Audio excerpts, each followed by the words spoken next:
नमस्कार। जरा सोचिए, क्या एक बादल डाकिया बन सकता है? क्या वो सिर्फ पानी की बूंदें नहीं, बल्कि किसी के दिल का पैगाम लेकर उड़ सकता है? आज हम कालिदास की एक ऐसी ही अमर रचना मेघदूतम की दुनिया में चल रहे हैं। ये एक ऐसे संदेश की कहानी है जिसे हवाओं पर लिखा गया था। कहानी की गहराइयों में उतरने से पहले इस एक लाइन पर गौर कीजिए। ये सिर्फ एक वाक्य नहीं, ये समझिए कि इस पूरे महाकाव्य की धड़कन है। यही वो एहसास है जो हजारों साल बाद भी मेघदूतम को इतना खास बनाता है। तो हमारी कहानी की शुरुआत किसी राजमहल से नहीं होती, बल्कि एक निर्वासन से होती है, एक यक्ष के देश निकाले से। यक्ष जो धन के देवता कुबेर का सेवक था और अपनी ही एक गलती की सजा भुगत रहा था। जरा कल्पना कीजिए कि श्राप से पहले उसकी दुनिया कैसी थी। हिमालय में बसी एक शानदार नगरी अलका, धन के देवता कुबेर की सेवा और सबसे जरूरी अपनी प्यारी पत्नी का साथ। मतलब जिंदगी में सुख था, सुकून था, एक ऐसा स्वर्ग जिसे वो हमेशा के लिए अपना मान बैठा था। लेकिन कहते हैं ना, खुशियां हमेशा नहीं टिकती। अपने काम में हुई एक छोटी सी चूक और धन के देवता कुबेर नाराज हो गए। और सजा थी पूरे 1 साल का देश निकाला। 1 साल अपनी पत्नी से दूर, अपने घर से दूर, अपनी पूरी की पूरी दुनिया से दूर। तो अलका नगरी की वो रौनक अब रामगिरी पर्वत के सन्नाटे में बदल चुकी थी। जहां कभी पत्नी का प्यार था, वहां अब सिर्फ उसकी यादें और गहरा अकेलापन था। मतलब स्वर्ग और नर्क के बीच का फासला, बस यही उसकी हकीकत थी। और अब कहानी एक ऐसे मोड़ पर आती है जहां घोर निराशा के अंधेरे से एक खूबसूरत और हिम्मत भरा आइडिया जन्म लेता है। 8 महीने गुजर चुके थे। हर एक दिन 1 साल जितना लंबा लगता था। उसके आसपास की जो प्रकृति थी, वो भी मानो उसे चिढ़ा रही थी। नदी की आवाज में उसे अपनी पत्नी की हंसी सुनाई देती, फूलों की खुशबू में उसका एहसास होता, और ये सब उसके दर्द को और बढ़ा देता। और फिर मौसम बदला। आया आषाढ़ का महीना, यानी मॉनसून की शुरुआत।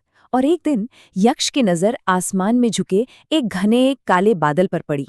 उस बादल को देखकर, जो किसी भी सरहद को नहीं मानता था, यक्ष के उदास मन में अचानक एक उम्मीद जगी। एक ऐसा आइडिया जो सुनने में नामुमकिन लगे। क्या ये बादल जो जमीन और आसमान को जोड़ता है, उसका मैसेंजर बन सकता है? क्या ये उसके दिल की बात उसकी पत्नी तक पहुंचा सकता है? और बस यहीं से शुरू होता है इस काव्य का वो सबसे खूबसूरत हिस्सा, यक्ष की बादल से की गई गुजारिश और वो शानदार सफर जिसका वो जिक्र करता है। अब देखिए, कमाल की बात यह है कि यक्ष बादल को सिर्फ रास्ता नहीं बताता, वो अपनी कल्पना से एक पूरी दुनिया बना देता है। वो पहाड़ों, नदियों, जंगलों और शहरों का ऐसा जिक्र करता है मानो हम भी उस बादल के साथ उस जमाने के भारत की यात्रा पर निकल पड़े हों। ये सिर्फ एक रास्ता नहीं, ये भारत का एक काव्यात्मक नक्शा है। और फिर आती है मंजिल, अलका नगरी। किसी प्रेमी ने शायद ही अपने घर के बारे में इतना सुंदर लिखा होगा। यक्ष अलका की शानो शौकत का जिक्र इसलिए नहीं करता कि वो अमीर है, बल्कि इसलिए ताकि उसका दूत यानी वो बादल उसके घर को, उसकी दुनिया को आसानी से पहचान ले।